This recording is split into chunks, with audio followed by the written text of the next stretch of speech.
नमस्कार, आप सभी का स्वागत है आपके बहुत ही प्यारे सीरीज आपके करेंट अफेयर सीरीज में। इस सीरीज के अंदर में हम लोग किसी एक टॉपिक पर चर्चा करते हैं, उस टॉपिक के जड़ तक जाते हैं और उसके एडवांटेजेस और इसके डिसएडवांटेज को देखते हैं, जिससे कि हमारा जो मोटिव है वो मोटिव ये है कि हम रेशनल सोच सके। जो स्टूडेंट या ऐसा बोले कि जो एस्पिरेंट यूपीएससी सीएससी का एग्जाम देने जा रहे हैं या जो एनडीए के लिए तैयारी करेंगे आने वाला समय में, उनके लिए ये सीरीज तो बहुत ही ज़्यादा इम्पोर्टेंट है। इसीलिए क्योंकि खासकर सीएससी के स्टूडेंट जब वो राइटिंग करेंगे तो उनके लिए बहुत अप्रोप्रिएट होना चाहिए कि वो सब बातों को जाने। इस बेसिस को देखते हुए मैं बस आपसे एक रिक्वेस्ट करूंगा कि आप इस सीरीज को बड़े ध्यान से देखें, इस सीरीज के हर एक लेक्चर को बड़े ध्यान से देखें और उसके बाद आप क्या करें, न्यूज़पेपर का, चूंकि ये सब न्यूज़पेपर का हेडलाइन है तो आप न्यूज़पेपर पढ़ सकते हैं। न्यूज़पेपर के साथ साथ आप अपने करंट अफेयर्स आप जहां से भी लेते हैं, आपको विवासों से भी मिल जाएगा। इसके अलावा आप जहां से भी करंट अफेयर्स लेते हैं आप उसे पढ़ सकते हैं। चलिए, तो बिना किसी डिले के साथ हम लोग आज का जो टॉपिक देखेंगे ये बहुत इंपॉर्टेंट टॉपिक होने वाला है, क्योंकि इसमें 2-3 बातें आप लोगों को पता चलेगी और आपको इकोनॉमिकली जो इकोनॉमिक्स टर्म है उनका इंपॉर्टेंस इसमें आपको देखने को मिलेगा। तो सबसे पहला अगर हम हेडलाइन देखें तो यहां पर देखेंगे कि legal challenge cloud Trump's power as India faces 50% tariff. अब इंडिया 50% टैरिफ, जैसा कि हम सभी लोग देख रहे हैं और हम लोग जानते हैं कि इंडिया 50% टैरिफ झेल रहा है जो यूएस के द्वारा लगाया गया है, और इसके कारण ट्रम्प के पावर पर एक लीगल चैलेंज आने वाला है। क्या ये लीगल चैलेंज है? ये हेडलाइन है इंडियन एक्सप्रेस का, 1 सितंबर का हेडलाइन है। अब हम इसी पूरे आर्टिकल्स को अच्छे से पढ़ेंगे, समझेंगे। देखिए, the US continue to enforce tariff and non tariff barrier. अब टैरिफ और non tariff barrier in response to trade deficits and perceived unfair practice by other country, with the Trump's administration emphasizing protection for US manufacturers and farmers। अब यहाँ 2 word एकदम ध्यान में रखिए, trade डिफिसिट्स,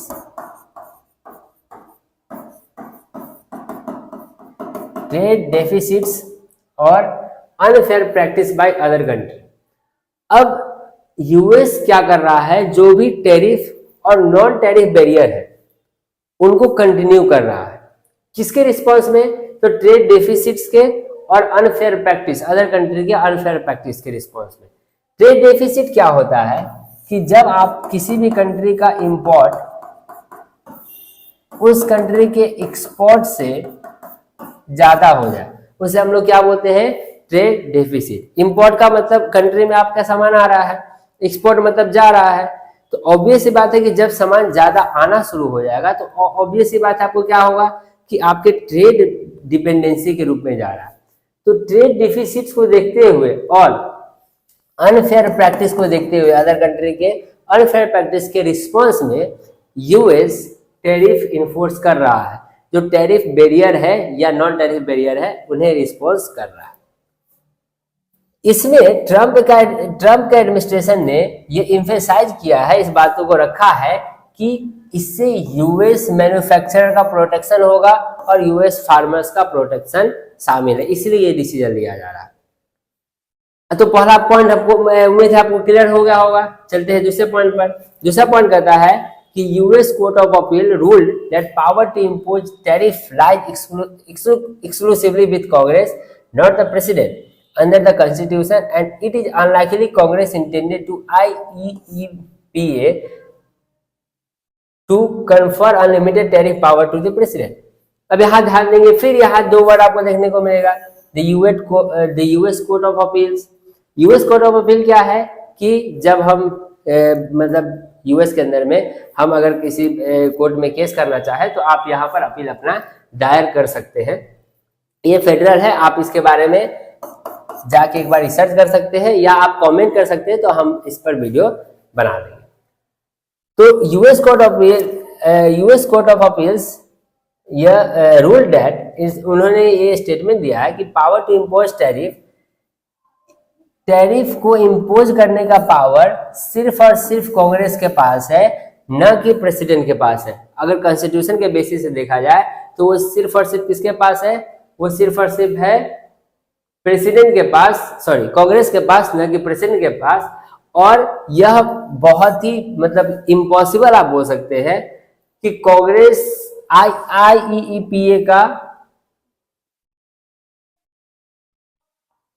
आईईपीए का intend करेगा किसके लिए, टैरिफ पावर को, मतलब प्रेसिडेंट को अनलिमिटेड टैरिफ पावर देने के लिए।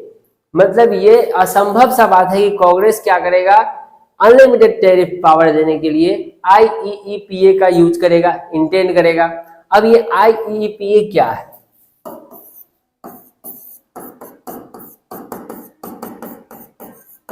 अब आईईपीए, अब मैंने याद है आप लोगों को बोला था वर्ल्ड हिस्ट्री के सीरीज में कि हर एक चीज का जो रूट होता है कहीं ना कहीं वर्ल्ड में छिपा होता है। तो वर्ल्ड हिस्ट्री में जब हम लोगों ने पढ़ा था, मतलब हम लोग जब सीरीज में पढ़ रहे हैं और आने वाला वीडियो लेक्चर में हम लोग देखेंगे और थोड़ा सा आप लोग को आइडिया होगा इकोनॉमिक क्राइसिस के बारे में। तो चूंकि बहुत सारे इवेंट्स वर्ल्ड में होने के कारण बहुत सारे रूल्स एंड रेगुलेशन बनाए गए हैं, उसमें से एक रूल्स है आईईपीए। अब ये क्या है, international emergency economic power act. International emergency economic, जब इकोनॉमिक में इमरजेंसी किया जाता है तो उस समय एक एक्ट बनाया जाता है आईईपीए, जो अपने नेशन को बचाने के लिए होता है। यह कहाँ एक्टिव है, यूएस के अंदर में। तो कोर्ट ऑफ अपील का ये बोलना है कि ये जो पूरा पावर है, ये पावर कांग्रेस के हाथ में है और यह इम्पॉसिबल टास्क है कि कांग्रेस आईईपीए का यूज करेगा, इंटेंड करेगा प्रेसिडेंट को अनलिमिटेड पावर देने के लिए। तो अब इस कोर्ट के रूलिंग से इफेक्ट क्या क्या हो रहा है, पहले हम इफेक्ट देख ले। पहला पॉइंट हम लोग को समझ में आया कि यूएस का क्या किया, एडमिनिस्ट्रेशन टैरिफ लगा रहा है, क्यों लगा रहा है और किस लिए लगा रहा है। दूसरा दिखाया कि यूएस कोर्ट ऑफ अपील ने एक क्लेम किया है। तीसरा देखा गया द कोर्ट्स रूलिंग इफेक्ट, जो कोर्ट्स का रूलिंग है क्या क्या इफेक्ट करता है। देखिए 25% reciprocal tariff on Indian goods. अब इंडियन गुड्स पर ऑब्वियस सी बात है कि टैरिफ रेसिप्रोकल टैरिफ का मतलब होता है किसी चीज के रिस्पॉन्स में जब हम टैरिफ लगाते हैं उसे हम लोग क्या कहते हैं, रेसिप्रोकल टैरिफ। तो 25% रेसिप्रोकल टैरिफ लगेगा इंडियन गुड्स में। 25% टैरिफ ऑन रशियन ऑयल पर 25% टैरिफ लगेगा। Other tariff impose by IEEPA by Trump के द्वारा लगाया गया, आईईपीए के द्वारा। सेक्टोरल टैरिफ, सेक्टोरल मतलब जैसे सेक्टर वाइज, जैसे स्टील पर 50% ड्यूटी, एल्युमिनियम और स्टील पर कितना परसेंट ड्यूटी, 50% ड्यूटी। किसके अंदर में, under section 232 trade expansion act of 1962। ये इसे आप लोग अच्छे से कर लेंगे, ये वाला आप मतलब एक बार गूगल में सर्च करेंगे आपका ये पता चल जाएगा। इसके बारे में हल्का डिटेल्स ले लेंगे, अदरवाइज आप ऐसे ही जाने तो कोई बहुत बड़ी बात नहीं है कि section 232 trade expansion act of 1962 इस के अंदर में इफेक्ट हो रहा है, इतना टैरिफ लग रहा है।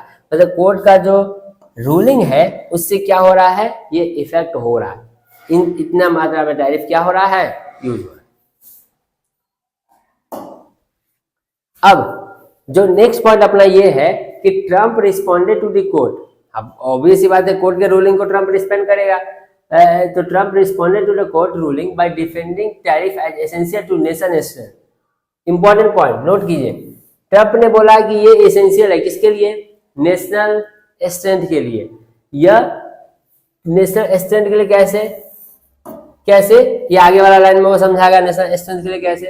And predicting the US would ultimately prevail in court, और प्रेडिक्ट भी किया है कि आने वाला समय में यूएस कोर्ट में जीत जाएगा, प्रिवेल कर लेगा, मतलब लोबेनिंग से बना के रखेगा। अब ट्रम्प का आर्ग्यू क्या है, ध्यान देंगे। Removing tariff would harm the US economy. US economy को ये हार्म करेगा। कौन हार्म करेगा, ये अगर हम टैरिफ हटाते हैं तो। मेकिंग इट फाइनेंशियली वीक, क्या कर देगा, फाइनेंशियली वीक कर देगा। And emphasise as a tool to support workers and domestic companies. तो इसलिए यह हमारे लिए जरूरी है, किस लिए, हमारे सपोर्ट जो वर्कर्स हैं, हमारे जो डोमेस्टिक कंपनीज हैं उनको बचाने के लिए ये इंपॉर्टेंट है। ये आर्ग्यूमेंट है किसका? ट्रम्प का।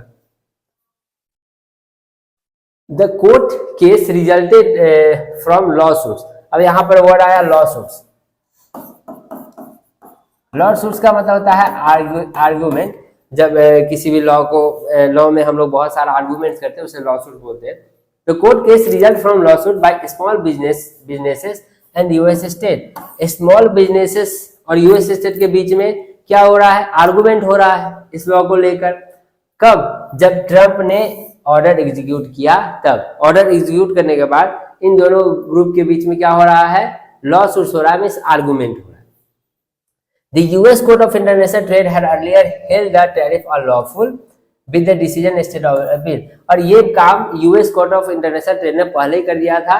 उसने हेल्ड कर दिया था टैरिफ अनलॉफुल को, तो टैरिफ को अनलॉफुल कर दिया था और जो डिसीजन है अभी भी अपील में स्टे किया। ओके, अब यहाँ दो सेक्शन दिया गया है कि एक सेक्शन 232 जो है ट्रेड एक्सपेंशन एक्ट 1962 अभी हम लोगों ने देखा, एंड सेक्शन 301 ट्रेड एक्ट 1974। ये एक्सप्लेन क्या करता है? In quote as slow regulatory tools not suitable for emergency, IEEPA allow for the rapid action to protect national interest if its condition are satisfied।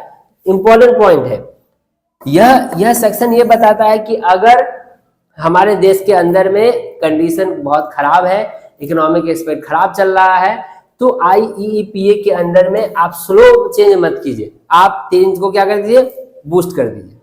Change को boost कर देंगे, बातें क्या होगी? क्लियर हो जाएगी, तेजी हो जाएगी। स्लो हमारे लिए सेटिस्फाई नहीं होगा। इसका मुद्दा भी लेके बनाया जा सकता है चीजें।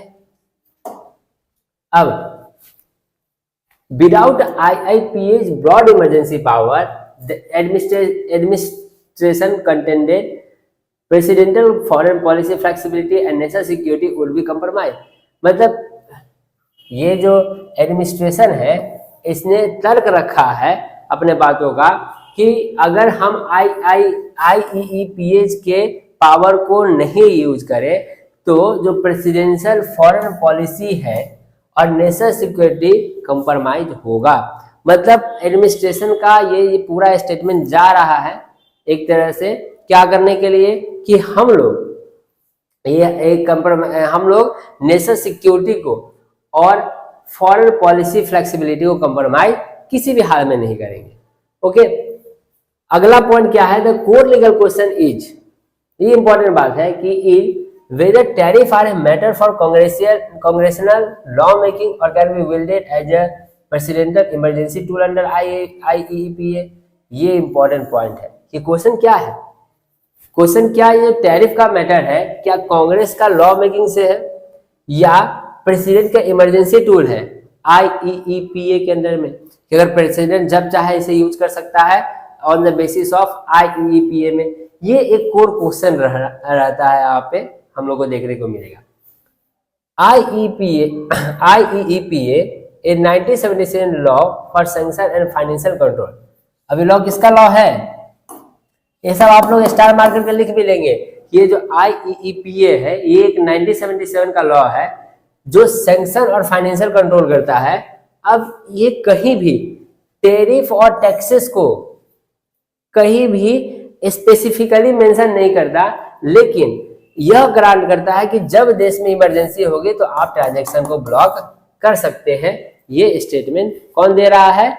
ये लॉ देता है, 1977 का लॉ देता है। ट्रम्प ने इसे 2025 में यूज किया। किसके लिए? Justify tariff during national emergency, justify करने के लिए नेशनल इमरजेंसी से।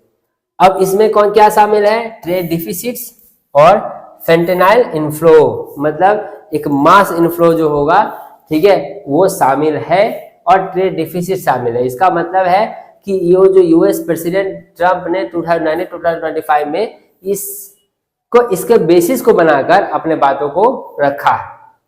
मतलब बेसिस नहीं होगा तो फिर बातों को कैसे रख पाएगा? क्योंकि कोर्ट के सामने तो उनसे क्या करना पड़ेगा? आंसर देना पड़ेगा। तो आर्गुमेंट यहाँ 2025 में नेशनल इमरजेंसी के नाम पे रखा गया है।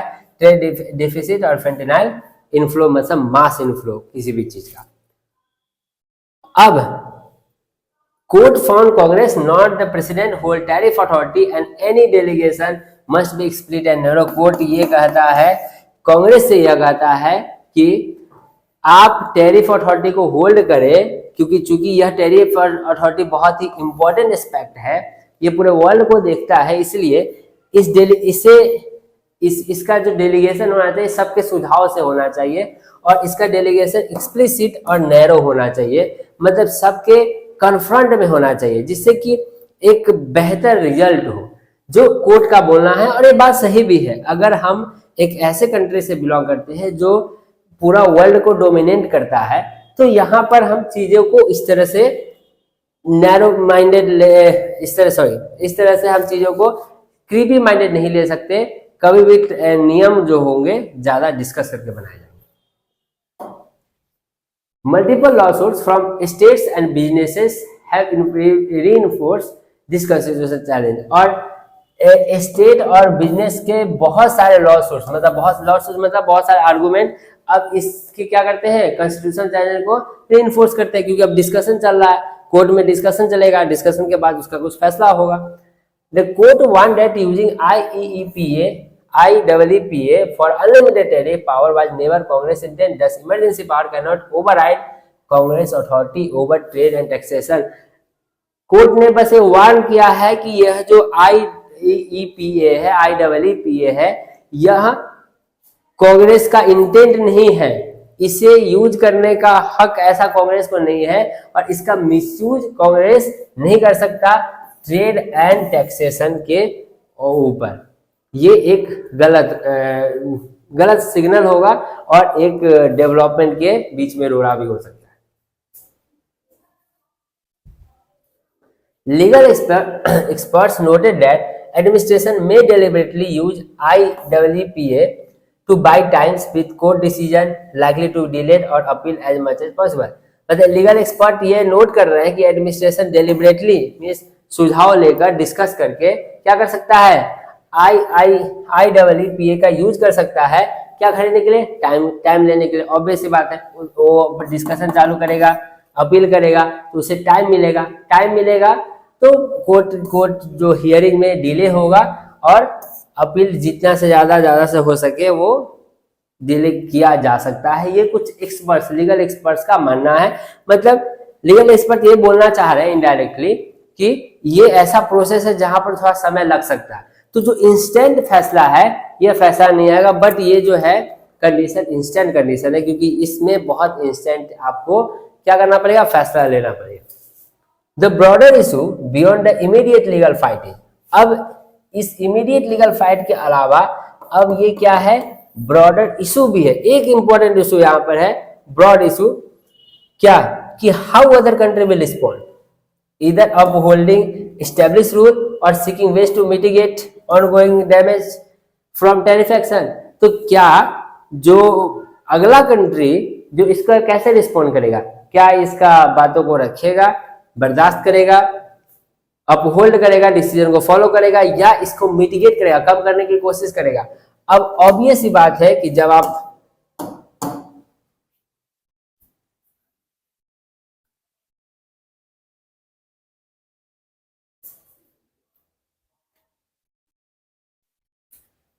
ऑब्वियस सी बात है कि जब आप देखेंगे तो आपको दिखेगा कि इस केस में जो कंट्रीज है ये क्या करते हैं, जो कंट्री मिटिगेट करने की कोशिश करते हैं, ठीक है। जैसे अभी आप देखेंगे इंडिया चाइना, देखेंगे मोदी और जी जिनपिंग का मुलाकात हुआ, इससे पहले हम लोगों ने कवर किया था, ठीक है, एससीओ समिट में। इसके बाद हम लोग के साथ रशिया का रिजल्ट। तो अब हम इस तरह से सोच सकते हैं कि यूएस का जो यह फैसला है यह एक और दिशा में भी जा रहा है, एक ग्रुपिंग के लिए जा रहा है, मिटिगेटिंग के लिए जा रहा है अलग अलग कंट्री के अंदर में। तो यहाँ पर इस सिचुएशन में बहुत सारी चीजें चेंजेस भी हो सकती है, बहुत सारे रिलेशन भी चेंज हो सकते हैं, रिलेशन को ओवरकम भी किया जा सकता है एक्सपर्ट्स के द्वारा। तो देखते हैं आगे होता क्या है, और आप भी अपने सुझाव रख सकते हैं। आपका जो सजेशन है कमेंट में दे सकते हैं, क्या इसको हम लोग कैसे अपहोल्ड करें, अभी जो ये इंडिया मिटिगेट करना चाह रहा है, क्या ये करना अच्छा है या मीटिंग करना अच्छा है, तो आप सजेस्ट कर सकते हैं, because you are the aspirants of UPSC CSC, so you have to be very rational approach, you are not like that this is our country, this is our religion. आप इस तरह से सोच नहीं सकते, आप चीजों को रेशनल तरीके से सोचेंगे, आप इंटरेस्ट बेस करके सोचेंगे।